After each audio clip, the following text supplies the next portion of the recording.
கடவுள் உங்களை மன்னித்தது போல நீங்களும் ஒருவரை ஒருவர் மன்னியுங்கள். எபேசியருக்கு எழுதிய திருமுகம் அதிகாரம் 4 இறைவசனம் 32.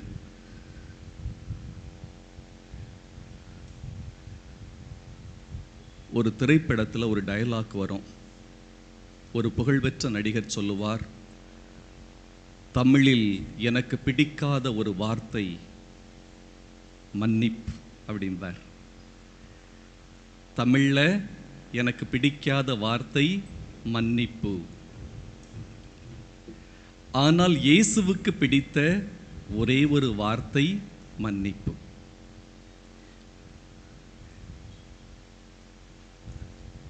ராஜகன்னி மாதாவினுடைய பெருவிழாவை மிகுந்த ஆடம்பரத்தோடு உற்சாகத்தோடு கொண்டாடி கொண்டிருக்கிறீர்கள். புன்னைக்காயலுக்கு வருவது எப்பொழுதுமே எனக்கு ஒரு மகிழ்ச்சியான ஒரு அனுபவம். அருமையான தந்தை, பெரிய தந்தை டைட்டஸ் அவர்கள் இருக்கிறார்கள். அருமையாக உற்சாகமாக பணி செய்யக்கூடிய நம்முடைய உதவி தந்தை விவேக் அவர்கள் இருக்கிறார்கள்.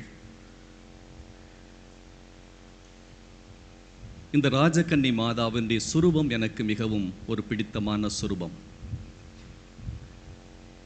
கொஞ்ச நாள் என்னுடைய வாட்ஸ்அப் ஸ்டேட்டஸில் கொஞ்ச நாள் அந்த படத்தை தான் நான் கொஞ்ச நாள் வச்சுருந்தேன். அப்போ நிறைய பேர் கேட்டாங்க, ஏன் புன்னக்காயல் மாதாவை உங்கள் ஸ்டேட்டஸில் வச்சுருக்கிறீங்க அப்படின்னு கேட்டாங்க. நான் சொன்ன ஒரு அருமையான ஒரு மாதா சுரூபம், முக வடிவமைப்பு அப்படி இருக்கும் அப்படின்னு சொல்லி சொன்னேன்.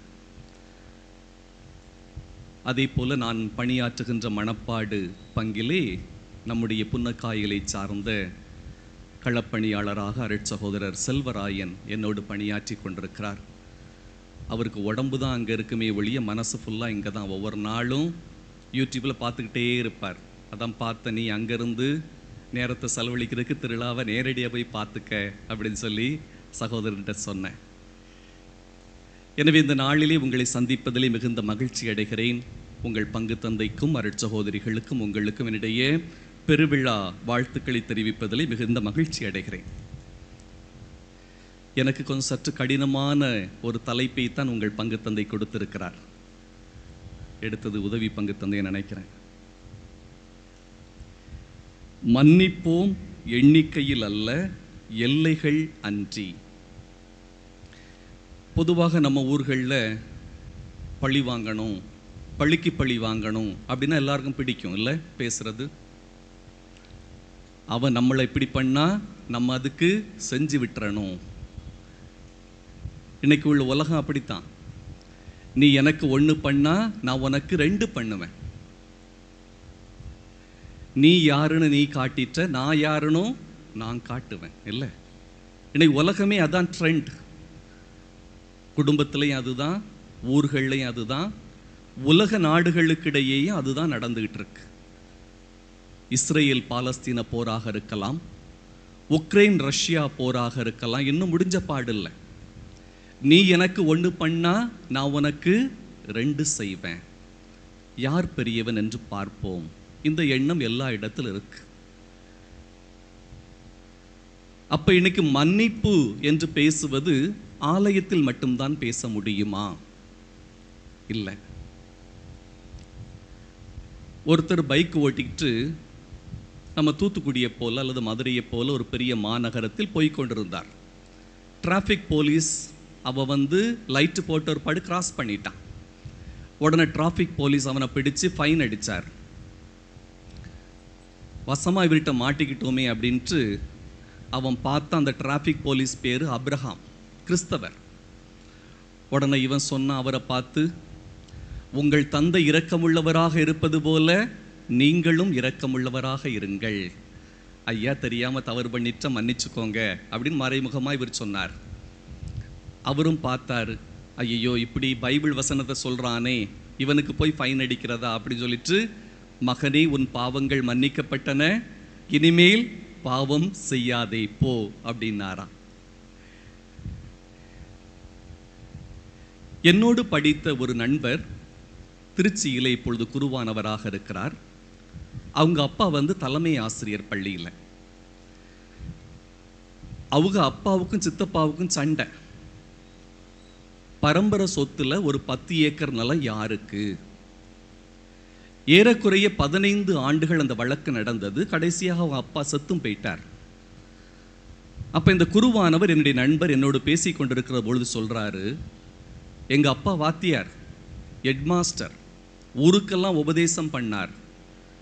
ஒரு 10 ஏக்கர் நிலத்துக்காக 10-15 ஆண்டுகள் எப்பவும் அந்த எண்ணத்திலே தான் இருப்பார். வீட்டுக்கு வந்து சாப்பிடும் போதும் சரி, என்ன வேலை செஞ்சாலும் அதை பற்றியே தான் பேசி கொண்டிருப்பார். அவர் எங்க அப்பாவை அவர் வீட்டில் வாழ்ந்ததே இல்லை அப்படின்னாரு. எனக்கு ரொம்ப கஷ்டமா இருந்தது. இந்த 10 ஏக்கரை கொண்டு நாங்க என்ன செய்ய போறோம்? ஒன்றும் செய்ய போறதில்லை. எல்லா செல்வமும் அந்த குடும்பத்தில் இருக்கு. நல்ல வசதியான இருக்கு. இந்த 10 ஏக்கர் உனக்கா எனக்கா? யாருக்கு சண்டை? அண்ணனுக்கும் தம்பிக்கும், அப்பாவுக்கு சித்தப்பாவுக்கும். அந்த ஃபாதர் வேதனையா சொன்னார், எங்க அப்பா எங்க வீட்டில் எங்களோட செலவழித்த நேரத்தை விட இந்த கேஸுக்காகவே ஓடி ஓடி ஓடி கடைசியில் அந்த வழக்கு முடியாம தான் இருக்கு அப்படின்னார். நம்முடைய வாழ்க்கையும் இப்படித்தான் கடந்து செல்கிறது. யாரோடு மோதுகிறோம், எதற்காக மோதுகிறோம் என்பதே தெரியாமலே மோதிக்கொண்டே இருக்கிறோம். அப்படியே காலங்கள் கடந்து போகிறது. எதை வாழ வேண்டுமோ அதை பல நேரங்களிலே தவற விட்டு விடுகிறோம் என்பதைத்தான் இந்த நாளிலே உங்களுக்கு நான் சுட்டி காட்ட விரும்புகிறேன். அலெக்சாண்டர் போப் என்பவர் சொல்லுகிறார், தவறுவது மனித இயல்பு, மன்னிப்பது தெய்வீக இயல்பு. தப்பு பண்ணாதான மனுஷன்? அப்படிதானே? நம்மளாம் புனிதர்களா? இல்லை. மனுஷன்னா தப்பு பண்ணணும். தப்பு பண்ணி தான் அவன் திருந்தி வர முடியும். ஒரு மாணவனாக பள்ளியில் இருக்க அவன் தப்பு செய்யணும். தப்பு செய்து தான் அவன் திருந்தி வர முடியும். நாமெல்லாம் பிறக்கும் போதே புனிதர்கள் அல்ல.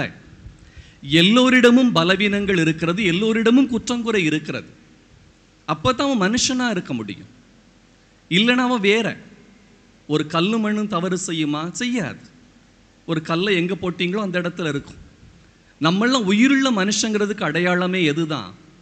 தவறுகள் செய்து செய்து அதிலிருந்து கற்றுக்கொள்கிறோம், நம்முடைய வரலாற்றை உருவாக்குகிறோம். இதுதான் உண்மை. எனவேதான் அந்த அலெக்சாண்டர் போப் சொல்லுகிறார், தவறுவது மனித இயல்பு, மன்னிப்பது தெய்வீக இயல்பு என்று சொல்கிறார். அன்புக்குரியவர்களே, இந்த தலைப்பை எனக்கு கொடுத்திருப்பதிலே மிகுந்த மகிழ்ச்சி அடைகிறேன். ஏன்னா திருவிழா என்பது நாம் ஒப்புரவாகுகின்ற விழா. குறிப்பாக நம்முடைய பங்கு திருவிழாவை கொண்டாடுகின்ற பொழுது அந்த 10 நாட்களும் நாம் என்ன செய்ய அழைக்கப்படுகிறோம்? நம்மை படைத்த கடவுளோடு நாம் ஒப்புரவாக வேண்டும். ஒரு மனிதன் தன்னோடு ஒப்புரவாக வேண்டும், தன்னோடு வாழ்கின்ற பிறரோடு ஒப்புரவாக வேண்டும். இந்த 3 ஒப்புரவும் நடந்தால்தான் அது ஒரு திருவிழா. நமக்குள்ளே பிரிவினைகள் உண்டு, வேறுபாடுகள் உண்டு. ஆனால் எல்லாவற்றையும் களைந்துவிட்டு இந்த 10 நாட்களும் இறைவார்த்தையை கேட்கிறோம், ஆண்டவரோடு இன்னும் நெருங்கி வருகிறோம். அதே போல பிறரோடும் சேர்ந்து வருகிறோம். பல்வேறு விழாக்கள் வருகின்ற பொழுது நாமெல்லாம் சேர்ந்து ஒன்றாக கூடி வருகிறோம். எனவே விழா என்பதே ஒப்புரவுக்கான அழைப்புத்தான். தன்னோடு உறவோடு வாழ்வது, கடவுளோடு ஒப்புரவு செய்வது, பிறரோடு ஒப்புரவு செய்வது என்ற இந்த 3ஐயும் பிரித்து பார்க்கின்ற பொழுது இதிலே மிக மிக கடினமானது எது? தன்னோடு ஈஸியாக ஒப்புரவாயிருவான் ஒரு மனுஷன். கடவுளோடையும் அவர் யாரும் நம்மகிட்ட வந்து சண்டை போடுறதில்ல. அவர் பாவம், அவர் பாட்டு நற்கரணையில் இருக்கிறார்ல. நமக்கு மிகப்பெரிய கஷ்டங்கிறது என்னது? பிறரோடு ஒப்புரவாகுவது. என்னை காயப்படுத்தியவர்களோடு நான் மீண்டும் சமாதானம் செய்து கொள்வது சாத்தியமா? மார்க்கு நற்செய்தி 11ஆம் அதிகாரம் 25ஆம் வசனத்திலே ஆண்டவர் இயேசு சொல்கிறார், நீங்கள் வேண்டுதல் செய்ய வருகின்ற பொழுது யாரோடும் உங்களுக்கு மனத்தாங்கல் உண்டென்று நீங்கள் அங்கே நினைவுற்றால் காணிக்கையை பீடத்தில் வச்சுட்டு மரியாதையா வீட்டுக்கு ஓடிரு. அப்படித்தானே சொல்லுது பைபிள். நீங்கள் வேண்டுதல் செய்ய வருகின்ற பொழுது யாருக்காவது உங்கள் மீது மனத்தாங்கல் உண்டென்று நீங்கள் நினைவுற்றால் காணிக்கையை பீடத்தின் மீது வைத்துவிட்டு முதலில் போய் நல் உறவு ஏற்படுத்தி கொள்ளுங்கள், பின்பு வந்து உங்கள் காணிக்கையை செலுத்துங்கள். நான் சொல்லல, பைபிள்ல ஆண்டவர் இயேசு சொன்ன வார்த்தையை தான் உங்களுக்கு சொல்றேன். யாரோடு ஒப்புரவாக வேண்டும், யாரை மன்னிக்க வேண்டும்? நம்ம வாழ்க்கையில் நண்பர்கள் இருந்தால் எதிரிகளும் இருக்கணும் இல்லையா? யார் நமக்கு எதிரி சொல்லுங்க பார்ப்போம். ஒசாமா பின் லேடன்கிட்ட நீங்கள் வழக்கு போட போறீங்களா? ஒபாமான்னு ஒருத்தர் அமெரிக்க அதிபராக இருந்தார், அவர் மேலே வழக்கு போடுவீங்களா? இஸ்ராயலுக்கும் பாலஸ்தீனாக்கும் சண்டை, அந்த இஸ்ராயலுடைய பிரதமர் பேர் நெதன்யாகு, அவருக்கு உங்களுக்கு ஏதாவது வழக்கு இருக்கா? இல்லை. நமக்கு எதிரிகள் என்பவர் யார்? நம்மோடு வாழ்பவர்கள் தான். ஜப்பான்ல உங்களுக்கு எதிரிகள் இருக்க போறாங்களா? வாய்ப்பே இல்லை. சீனால உங்களுக்கு எதிரிகள் இருக்க போறாங்களா? வாய்ப்பே இல்லை. வட இந்தியால பீகார்ல உள்ள ஒருத்தர் உங்களுக்கு எதிரியா இருக்க போறாங்களா? வாய்ப்பே இல்லை. உங்க எதிரிகளை மொத்தம் கூட்டி கழிச்சு பார்த்தீங்கன்னா மிச்சம் போனா புன்னக்காயில் இருப்பாங்க, அல்லது நீங்க கொண்டாங்குடுத்தான் வீட்டில் உள்ளவங்களா இருப்பாங்க, அல்லது நீங்கள் சென்று வருகின்ற ஊர்களாக இருக்கு. இவ்வளவுதான். இன்னும் ஒரு உளவியல் அறிஞர் சொல்லுவார், உன்னுடைய எதிரி யார் என்றால் ஒரு காலத்தில் உன்னுடைய உற்ற நண்பனாக இருந்தவன். அவனைத்தான் இன்னைக்கு நம்ம என்ன செய்யறோம்? எதிரியாக மாற்றி பார்க்கின்றோம். ஏன் எதிரிகள் உருவாகிறார்கள்? ஒருத்தர் தான் சாகும்போது ஒரு கடைசி விருப்பம் என்று ஒரு கடிதத்தை எழுதி வச்சிருந்தார். அதை தன்னுடைய மனைவிட்ட கொடுத்து வாசிக்க சொன்னார். நான் இறந்த பிறகு நீ யாரை கல்யாணம் முடிக்கணும்? என்னுடைய பரம எதிரியை நீ கல்யாணம் முடிக்கணும். மனைவிக்கு அதிர்ச்சியாக இருந்தது. என்னடா இது, கணவர் சாக போறாரு, நீ என்னுடைய பரம எதிரியை கல்யாணம் முடிக்கணும், திருமணம் முடிக்கணும்னா ஏன் அப்படின்னு கேட்டதுக்கு, அவனை பழி வாங்கிறதுக்கு அதை தவிர வேற வழியே இல்லை எனக்கு அப்படின்னார். அவ்வளவு கொடுமைகள் அனுபவிச்சிருப்பார் போல தெரியுது இல்லையா? ஏன் நமக்குள்ளே எதிரிகள் இருக்கிறார்கள்? முதலாக மனிதன் ஒரு சமூக விலங்கு. நாம் விலங்குகள் தான், ஆடு மாடுகள் போல விலங்குகளாக வாழ்ந்தவர்கள், காடுகளிலும் மேடுகளிலும் குகைகளிலும் வாழ்ந்தவர்கள்.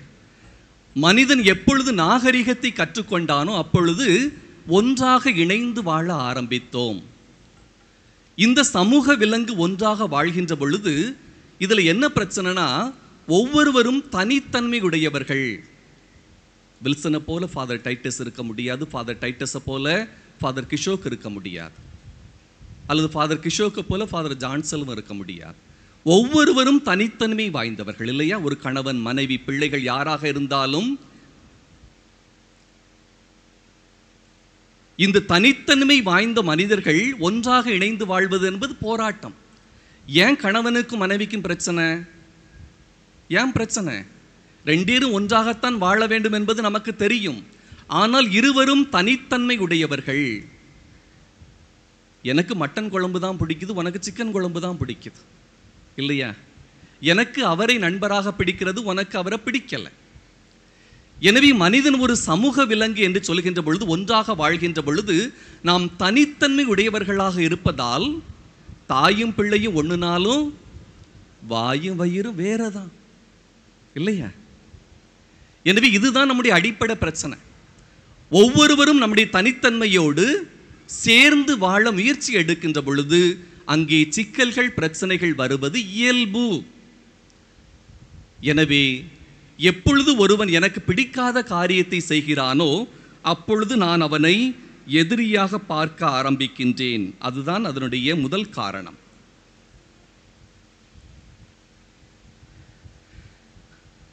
ஒருத்தர் பைத்தியக்கார ஆஸ்பத்திரியில் இருந்தாராம்.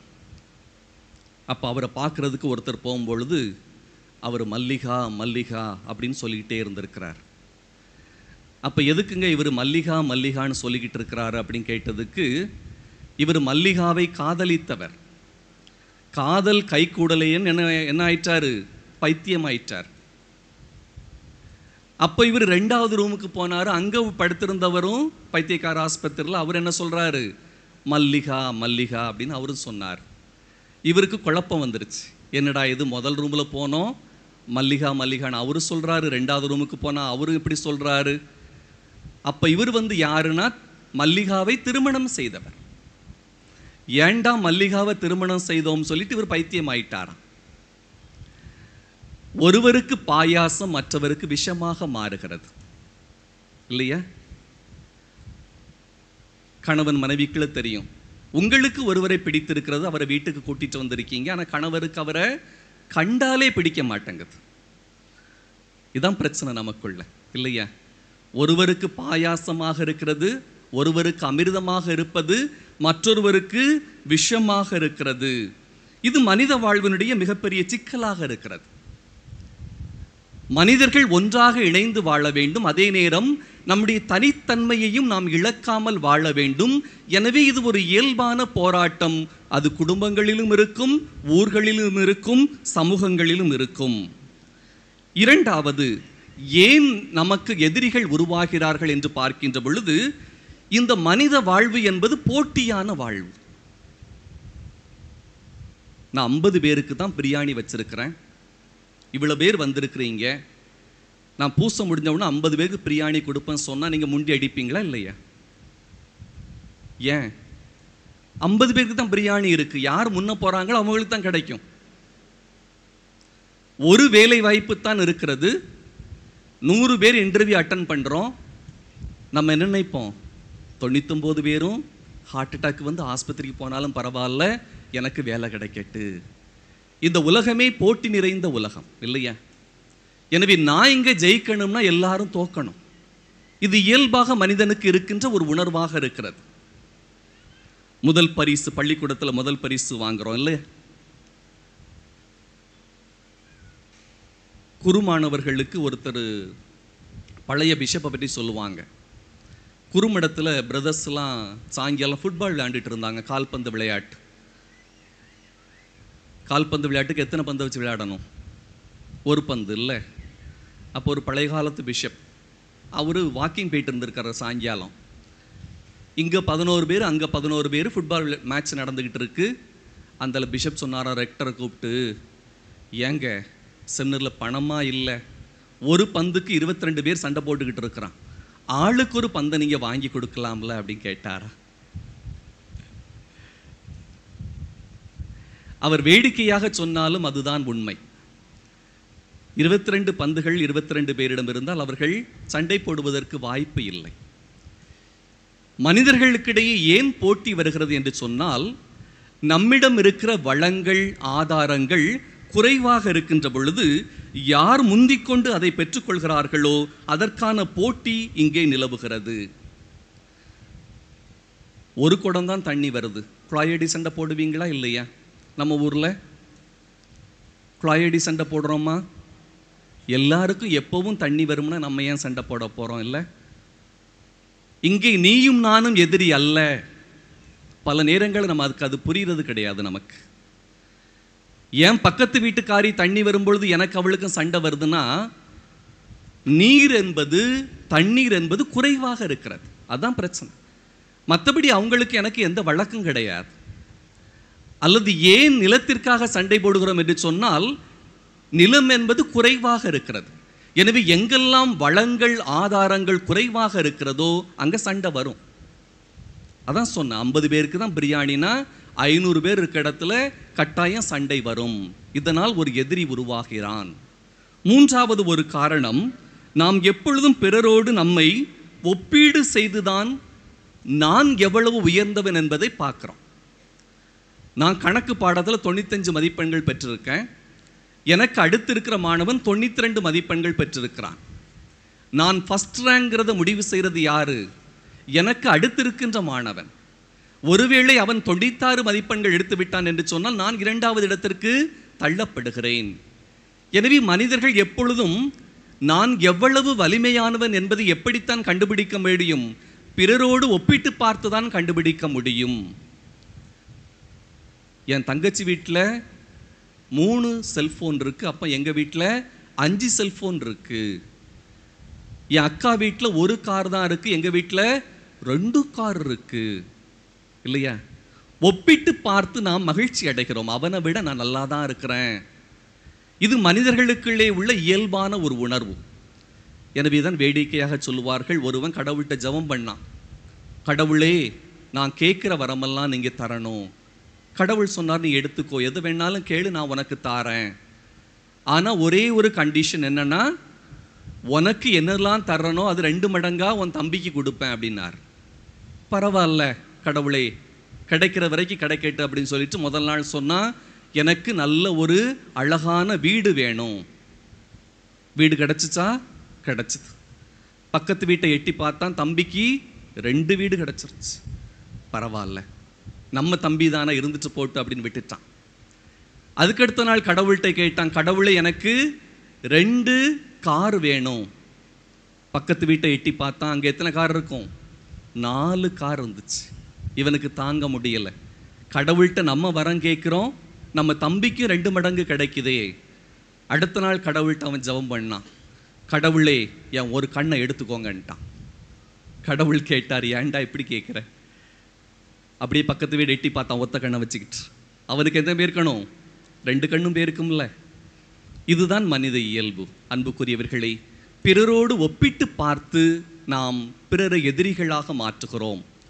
எனவே ஏன் எதிரிகள் உருவாகிறார்கள் என்று பார்க்கின்ற பொழுது, நம்முடைய தனித்தன்மையோடு எல்லோரோடும் சேர்ந்து வாழ அவசியமாக இருக்கிறது சமூகத்திலே. 2வது, இந்த வாழ்க்கை என்பது போட்டியான வாழ்க்கையாக இருக்கிறது. 3வது, பிறரோடு நாம் ஒப்பிட்டு பார்க்கின்ற பொழுது, ஒருவன் என்னை விட சிறப்பானவனாக இருக்கின்ற பொழுது என்னை அறியாமலேயே அது எனக்குள்ளே ஒரு பொறாமை உணர்வை கொண்டு வருகிறது, அவனை எதிரியாக கட்டமைக்கின்றது. மன்னிப்பது கடினமான காரியமா எளிதான காரியமா? ரொம்ப ஈஸி மன்னிக்கிறது. நம்ம நினைக்கிறோம் மன்னிக்கிறது ரொம்ப கஷ்டம் அப்படின்னு நினைக்கிறதுனால தான் நம்மளால மன்னிக்க முடியலை. ஒரு உளவியல் அறிஞர் சொல்றாரு, இன்ஸ்டிங்க்ட் என்பது நாம் பிறப்பிலேயே நம்மோடு உருவாகின்ற ஒரு உணர்வு. அவர் என்ன சொல்றாரு, பழி வாங்குகின்ற உணர்வு என்பது எவ்வளவு இயல்பானதோ மனிதனுக்கு, அதே போல மன்னிப்பது என்பதும் மிக இயல்பான உணர்வு தான். எந்த டீச்சர்ஸாவது கரஸ்பாண்டன்ட்டை பகைச்சிக்கிடுவாங்களா? ஏன் பகைக்க மாட்டாங்க? என்னைக்காவது ஒரு நாள் அவர்கிட்ட கையெழுத்து வாங்க போய் தான் நிற்கணும். அப்படித்தானே? கணவன் மனைவிக்கு எவ்வளவு சண்டை வருது, அடிபுடியெல்லாம் விழுது. ஏன் அவரை பகைக்க மாட்டேங்கிறீங்க? ஏன் அவர் உங்களுக்கு எதிரி கிடையாது? என்னைக்குனாலும் அவர் முகத்தில் முழிச்சுத்தான் ஆகணும் இல்லை? மனுஷன் இப்படி தான் கால்குலேட் பண்ணுறான் மைண்டில். இவன் எனக்கு தேவையில்லை, இனி இவனை சார்ந்து நான் வாழ வேண்டான்னு சொல்லும்போது தான் அவனை நம்ம அத்து விடுறோம். என்னைக்கோ ஒரு நாள் மீண்டும் இவனோடு வாழ வேண்டும், இவனுடைய உதவி எனக்கு தேவை என்பதை ஒரு மனிதன் உணர்கின்ற பொழுது பழைய பகையெல்லாம் ஒன்றுமே கிடையாது, ஒன்றுமே தெரியாத மாதிரி கைகுலுக்கி நண்பர்களாக மாறி விடுவார்கள். இதுதான் வாழ்க்கையின் யதார்த்தம். கணவன் மனைவிக்குள்ள வராத சண்டையை எவ்வளவு அடிப்படி போடுறீங்க, என்ன சண்டையெல்லாம் நடக்குது. ஆனால் வெளியே போய் நம்ம ஒன்றும் சொல்ல முடியாது, ஏன்னா திருப்பி வீட்டுக்குள்ளே போனால் அந்த முகத்தில் தான் முழிக்கணும் இல்லையா? எனவே அது நம்முடைய மனசை பெருசாக பாதிக்காது. ஆனால் யார் நமக்கு தூரமாக இருக்கிறார்களோ, யார் நமக்கு இவர்களுடைய தயவு தேவையில்லை என்று நாம் நினைக்கிறோமோ, அப்போ அவங்களை என்ன செய்வோம்? ஈஸியாக தூரத்திலே தட்டி விட்டு விடுவோம். இதுதான் மனிதனுடைய இயல்பாக இருக்கிறது. எனவே அந்த உளவியல் அறிஞர் சொல்லுகிறார், நீங்கள் பழிவாங்கும் உணர்வு என்பது எவ்வளவு உங்களுக்கு இயல்பானதோ அதே போல மன்னிப்பது என்பது ரொம்ப ஈஸி. சூழ்நிலைகள் தான் அதை தீர்மானிக்கிறது என்று சொல்கிறார். 2வது, ஒருவேளை என்னுடைய ஒருவரை மன்னிக்க வேண்டும் என்றால் எனக்கு ஏன் கஷ்டமா இருக்குன்னா, நான் எவ்வளவு இழந்திருக்கிறேன் என்பது முக்கியம். ஒரு பையனும் பொண்ணும் காதலிக்கிறாங்க, ஊருக்கே தெரியும், 2 பேர் லவ்வர்ஸ் தெரியும், இவங்க தான் கல்யாணம் முடிக்க போறாங்கன்னு ஊரே பேசிக்கிட்டு இருக்குன்னு வைங்களேன். இந்த கட்டத்தில் அந்த பையன் திடீர்னு அந்த பொண்ணை கழட்டி விட்டுட்டு திடீர்னு தூத்துக்குள்ள போய் கல்யாணத்தை முடிக்கிறான். இது வேற. 2 பேரும் மறைமுகமா காதலிக்கிறாங்க, வீட்லையும் தெரியாது, ஊருக்குள்ளையும் தெரியாது. 2க்கு வித்தியாசம் இருக்கா இல்லையா? எவ்வளவு பாதிக்கப்படுகிறோம் என்பது இந்த மன்னிப்புதல ரொம்ப ரொம்ப அவசியமாக இருக்கிறது. ஊருக்கே தெரிஞ்சு போச்சு நம்ம 2 பேர் லவ்வர்ஸ் சொல்லி எல்லாரும் இவங்க தான் திருமணம் செய்ய போறாங்க நினைச்சுக்கிட்டு இருக்காங்க. இந்த நேரத்தில் இவன் என்னை விட்டுட்டு போனான்னு வைங்களேன், அந்த பொண்ணுக்கு எவ்வளவு வேதனை இருக்கும்ல. எப்படியாவது இந்த திருமணத்தை நம்ம தடுத்து நிறுத்தணும். போலீஸ் கம்ப்ளைண்ட் கொடுக்க போகலாம், அல்லது அந்த வீட்டுக்கு ஃபோன் செய்து அதை தடுத்து நிறுத்த முயற்சி எடுக்கலாம். எனவே ஒரு மனிதன் மன்னிப்பதற்கு ஏன் தயங்குகிறான் என்று சொன்னால், இந்த எவ்வளவு பாதிக்கப்பட்டிருக்கிறோமோ அந்த பாதிப்பினுடைய உத்வேகம் அதிகமாக இருக்கின்ற பொழுது நாம் மன்னிப்பது என்பது சற்று கடினமாக இருக்கிறது. இரண்டாவது, யாரால் பாதிக்கப்பட்டிருக்கிறோம் என்பது ரொம்ப ரொம்ப முக்கியம். ஊரே என்ன கொலகாரம் சொல்லுது, அது என்னை பாதிக்காது. ஆனால் எங்கள் அம்மா என்னை பார்த்து சொன்னாங்க, நீ கொலகாரம் சொல்லிட்டாங்கன்னு வைங்களேன், எது என்ன பாதிக்கும்? ஊர் உலகம் சொல்றது என்னை பாதிக்காது. என் பெத்த தாயி என்னை பார்த்து சொல்றா, களவாணி சொல்றா, நான் காசை எடுத்துட்டேன்னு என்னை சொல்றாளே, இந்த வேதனை அதிகம் இல்லையா? எனவே எவ்வளவு இழப்பு எனக்கு வருகிறது என்பதை பொறுத்து மன்னிப்பது நமக்கு கடினமாக இருக்கிறது. இரண்டாவதாக, யார் எனக்கு இந்த முடிவை சொன்னார்கள், யாரால் இந்த பாதிப்பு எனக்கு வருகிறது என்பதை நான் நினைக்கிறேனோ அதை பொறுத்து மன்னிப்பது என்பது எனக்கு சவாலாக இருக்கிறது. மூன்றாவது, ஏன் மன்னிக்கணும்னா, நான் எளிதாக சொல்லுவேன், என்னுடைய சுயநலத்துக்காக நான் மன்னிக்கிறேன், அவ்வளவுதான். கடவுள் விரும்புகிறாரு, அவங்க விரும்புகிறாங்க, அதெல்லாம் நான் சொல்லவே மாட்டேன். என்னுடைய சுயநலத்திற்காக நான் பிறரை மன்னிச்சு தான் ஆகணும். ஏன்னா அவர் எனக்கு எதிரி நான் நினச்சிக்கிட்டோம்னா, அவர் செய்கிற எல்லாமே அவர் பேசும் பொழுது அவர் என்னை பற்றி தான் பேசுகிறார். அந்த பாரு கண்ணு உருண்டு வருது பாரு, என்னை பார்த்து தான் அவள் பேசுகிறா.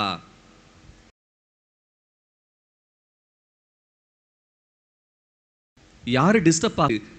மூல மொழியை பார்க்கின்ற பொழுது டு ஃப்ரீ ஒன் செல்ஃப், ஒரு மனிதன் தன்னை விடுதலையாக மாற்றுவது, ஒரு மனிதன் தன்னை சுதந்திரமாக மாற்றிக்கொள்வது என்பது சொல்கிறது. எனவே ஒரு மனிதன் தனக்கு எதிராக யார் குற்றம் செய்திருந்தாலும் அவர்களை மன்னிப்பது என்பது யாருக்கு நல்லது? அந்த மனிதனுக்கு நல்லது. எனக்கு ப்ரெஷர் ஏறாது, நான் டென்ஷன் இல்லாமல் இருப்பேன். எத்தனை எதிரிகளும் 1000 பேசிவிட்டு போகட்டுமே, ஆனால் என்னுடைய உள்ளத்திலே நான் யாரையும் எதிரியாக அங்கீகரிக்க மாட்டேன்.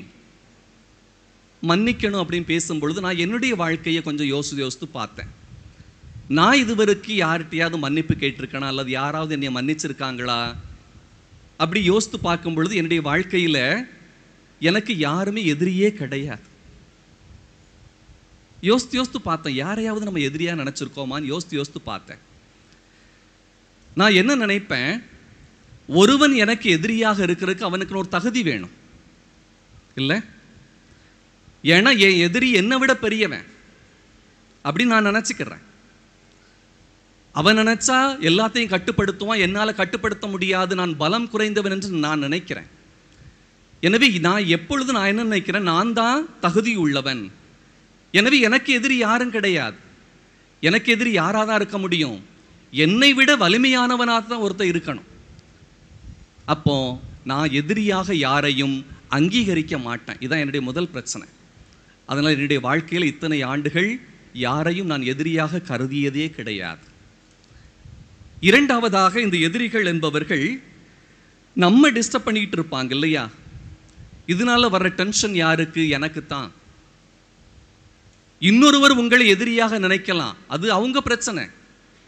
நீங்கள் யாரையும் எதிரியாக அங்கீகரிக்க கூடாது. அவன் என்ன எதிரியா பார்க்கறானே, அது அவன் பிரச்சனை. அவன் டென்ஷனோட அலைவான், அவன் ப்ரெஷருக்கு மாத்திரை போட்டுக்கிட்டே அலைவான் இல்லையா? என் வாழ்க்கையில் நான் நிம்மதியா இருக்கணும்னு சொல்லி சொன்னா, எனக்கு எதிரிகள் என்று நான் யாரையும் அங்கீகரிக்க மாட்டேன். மூன்றாவது, என்னுடைய வாழ்க்கையில் இதுவரும் நான் ஏன் எதிரிகள் எனக்கு இல்லைன்னா, துஷ்டனை கண்டா தூர விலகு, அவ்வளவுதான். துஷ்டன் தெரியுது, தண்ணி தெளிச்சு விட்டுறணும். அதுக்கப்புறம் அதை போட்டு நம்ம ஏன் மனக்கவலையாக மாற்ற வேண்டும்? இது ஒண்ணுக்கு உதவாதுன்னு என்ன செய்யணும்? துஷ்டனை கண்டால் தூர விலகு. அப்படிதான் நம்முடைய முன்னோர்கள் நமக்கு கற்று தந்திருக்கிறார்கள். அன்புக்குரியவர்களே, இவையெல்லாம் உளவியல் பார்வையிலே நான் உங்களுக்கு பகிர்ந்து எழுதியிருக்கிறேன். இப்போ விவிலியத்துக்கு வருகின்ற பொழுது நாம் ஏன் மன்னிக்க வேண்டும் என்பதை பார்க்கின்ற பொழுது, இயேசுவின் கட்டளை. இயேசு ஒரே ஒரு அன்பு கட்டளை தானே கொடுத்தாரு அப்படின்னு நீங்க நினைக்க கூடாது. மார்க் நற்செய்தி 11ஆம் அதிகாரம் 25ஆம் வசனத்திலே இயேசு என்ன கட்டளை கொடுக்கின்றார்? உங்களுக்கு மனத்தாங்கல் உண்டென்று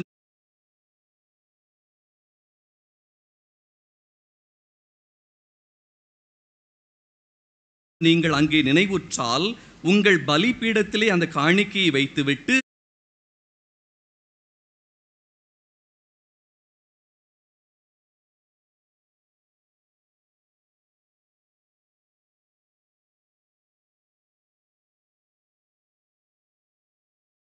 அவரோடு ஒப்புரவாகுங்கள், பின்பு வந்து உங்கள் காணிக்கைகளை செலுத்துங்கள். எனவே ஏன் மன்னிக்க வேண்டும் என்று நீங்கள் கேட்டால், கடவுளின் கட்டளையாக அது இருக்கிறது, இயேசு தருகின்ற கட்டளையாக இருக்கிறது. இரண்டாவது, இயேசுவே முன்மாதிரியாக அதை செய்திருக்கிறார்.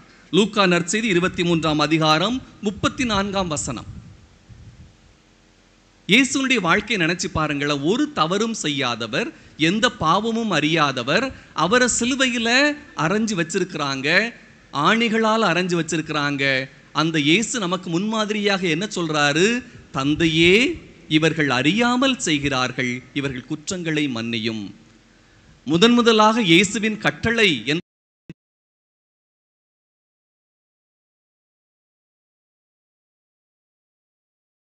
என்பதை நாம் புரிந்து கொள்கிறோம். இரண்டாவது,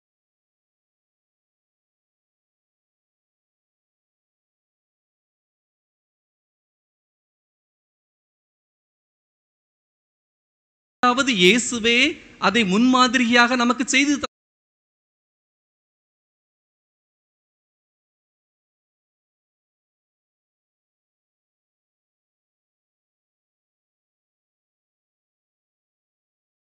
தந்திருக்கிறார்.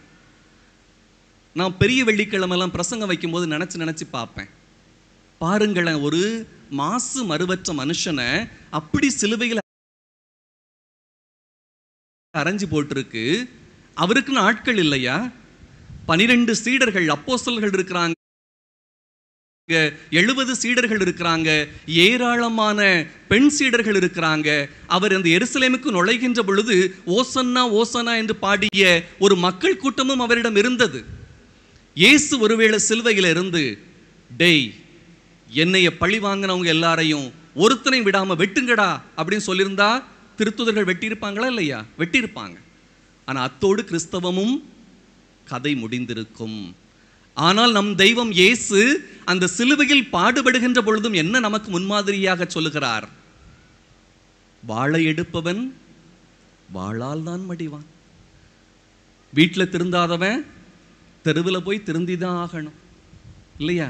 வீட்டில் நம்ம என்ன சொன்னாலும் திருந்தாத பிள்ளை தெருவில் போய் அடிபட்டு திருந்ததான் செய்யும். அதே போலத்தான் ஆண்டவர் இயேசு சொல்லுகிறார், தந்தையே, இவர்கள் அறியாமல் செய்கிறார்கள், இவர்கள் குற்றங்களை மன்னியும். எனவே நம்ம யார்கிட்டையும் போக வேண்டிய அவசியம் இல்லை. இது எந்த சமயத்திலும் நீங்கள் பார்க்க முடியாத ஒன்று. எந்த சமயத்திலும் எந்த மதத்திலும் கடவுள் மன்னிப்பு கேட்க மாட்டார், கடவுள் இறங்கி வர மாட்டார், கடவுள் பழிக்கு பழி வாங்குவார். ஆனால் நம்முடைய தெய்வம் ஆண்டவர் இயேசு நமக்கு என்ன மாதிரியை விட்டு சென்றிருக்கிறார்? தந்தையை, இவர்கள் அறியாமல் செய்கிறார்கள், இவர்கள் குற்றங்களை மன்னியும் என்று அவர்களுக்காக வேண்டுகின்ற ஒரு தெய்வத்தை தான் நாம் நம்முடைய தெய்வமாக வைத்திருக்கிறோம். மூன்றாவதாக, நீங்கள் பிறரை மன்னிக்கவில்லை என்று சொன்னால் உங்களுக்கு ஒரு தண்டனை உண்டு. என்ன தண்டனை? மத்தேயு நற்செய்தி 18ஆம் அதிகாரம் 35ஆம் வசனம். பைபிள்லாம் வச்சிருக்கலையோ?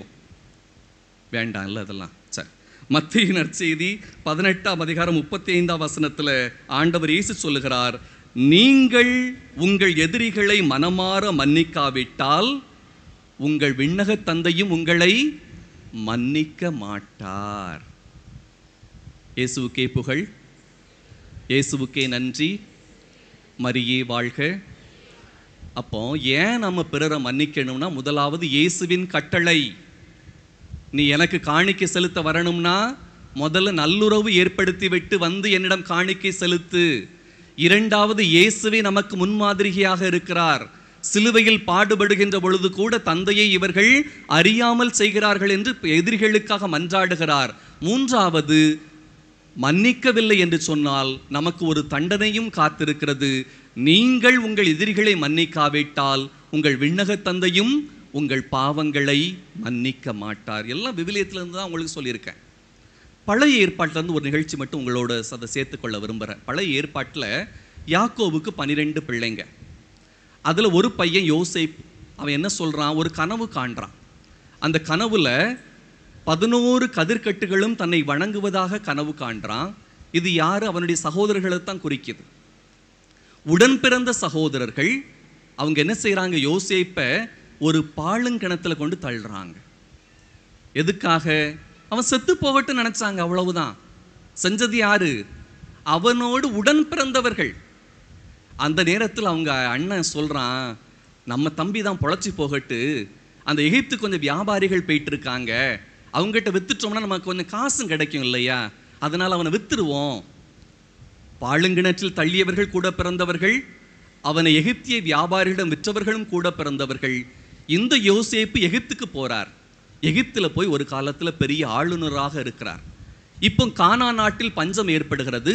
யாக்கோவும் அவருடைய பிள்ளைகளும் யாரை தேடி செல்ல வேண்டிய கட்டாயம் ஏற்படுகிறது? இந்த யோசேப்பை தேடி செல்ல வேண்டிய கட்டாயம் ஏற்படுகிறது. நம்மன்னா என்ன சொல்லியிருப்போம்? வாடா வாடா மோன, என்னை கணத்தில் தள்ள பார்த்தது நீதான், என்னை எகிப்திய வியாபாரத்தை வித்தது நீதான், வாடா வாடா உனக்கு ஜெயிலில் கொண்டு போடுறேன் அப்படின்னு சொல்றது நம்முடைய மனநிலையா இருந்திருக்கும். இந்த யோசேப்பு சொல்றாரு, தம்பிகளை பார்த்து, நீங்கள்லாம் அண்ணனை பார்த்து நீங்கள்லாம் கவலைப்படாதங்க, உங்களையெல்லாம் காப்பாத்துறதுக்காக கடவுள் என்ன செஞ்சிருக்கிறாரு? என்னை முன்னேற்பாடாக இந்த இடத்துக்கு கடவுள் அனுப்புனாரு. உங்களை ஒரு கருவியாக கடவுள் பயன்படுத்தி இருக்கிறாரே ஒழிய நீங்க உங்களை தப்பா நினைச்சிக்காதங்க. எப்படிப்பட்ட மனுஷன் பாருங்க. பழைய ஏற்பாட்டில் யோசேப்பை பார்க்கிறோம். பழி வாங்குற எண்ணம் சுத்தம் அவருடைய மனசுலயே இல்லை. அதை கடவுளோட பொருத்தி பார்க்கிறார், கடவுளுடைய திட்டமாக பார்க்கிறார். ஏன் என்ன நீங்க வித்தீங்கன்னா இது கடவுளுடைய திட்டம், இதை கடவுள் அனுமதித்திருக்கிறார். என்னைக்கோ ஒரு நாள் உங்களை நான் காப்பாற்ற வேண்டும் என்பதற்காக நீங்கள் விரும்பி செய்த காரியம் அல்ல, கடவுளாக எனக்கு கொடுத்த திட்டம். நான் கேட்கிறேன், எல்லாரும் மாமனார் மாமியாரோட சண்டை போட்டு தான் தனி குடித்தனம் போனோம் இல்லையா? அந்த சண்டை தேவைதானா? தேவை, நல்லது. அதனால தான் நீங்கள் என்ன நினச்சிங்க, என் மாமியார் வீடு ஓட்டு வீடுனா 2 மாடி கட்டணும் போட்டி மனசு வந்துச்சா இல்லையா? இது கடவுளுடைய திட்டம், அவ்வளவுதான். இதில் யாரும் யாருக்கு எதிரியெல்லாம் கிடையாது. ஒரு போட்டி வந்ததுனால தான் நீங்கள் நினச்சிங்க, உன் பிள்ளைய நீ 10ஆம் கிளாஸ் படிக்க வச்சேன்னா என் பிள்ளைய நான் IAS படிக்க வைப்பேன், நான் டாக்டருக்கு படிக்க வைப்பேன். போட்டிகள் அவசியம். இது கடவுளுடைய திட்டம். நமக்குள்ளே உள்ள போராட்டங்கள் ஏதோ ஒரு வகையிலே கடவுளுடைய திட்டமாக ஒரு வெற்றிகரமான திட்டத்திற்கு நம்மை அழைத்து செல்கிறது. நம்முடைய அன்னைக்கென்று விழா எடுத்து கொண்டிருக்கிறோம் இல்லையா? அன்னை மரியாவினுடைய வாழ்க்கையில் பார்க்கின்ற பொழுது கூட தூய பேதுருதான் 3 தடவை இயேசுவை மறுதலித்தார்.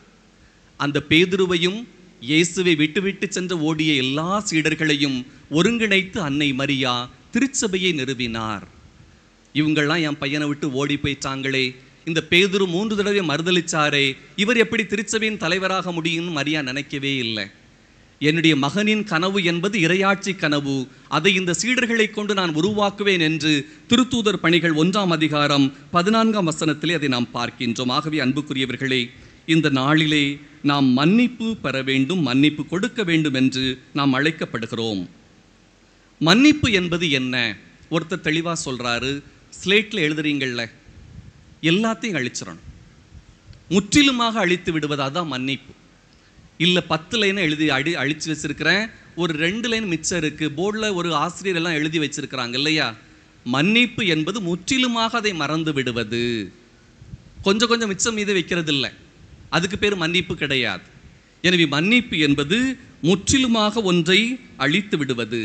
இரண்டாவது, நாம் ஏன் பிறருக்கு மன்னிப்பு கொடுக்க வேண்டும் என்று சொன்னால், கொஞ்சம் காலம் கடந்து யோசித்து பார்த்தோம்னா தெரியும், அந்த நடந்த தவறுக்கு என்னுடைய எதிரி மட்டும் காரணம் அல்ல, நானும் ஒரு வகையில் காரணம். எல்லா நிகழ்ச்சிகளையும் யோசித்து பாருங்க. இன்னைக்கு யார் குற்றவாளி என்று யாருக்கு தீர்ப்பு எழுதுகிறோமோ அது நடப்பதற்கு ஒரு வகையில் நம்முடைய சுயநலமும் ஒரு காரணம்.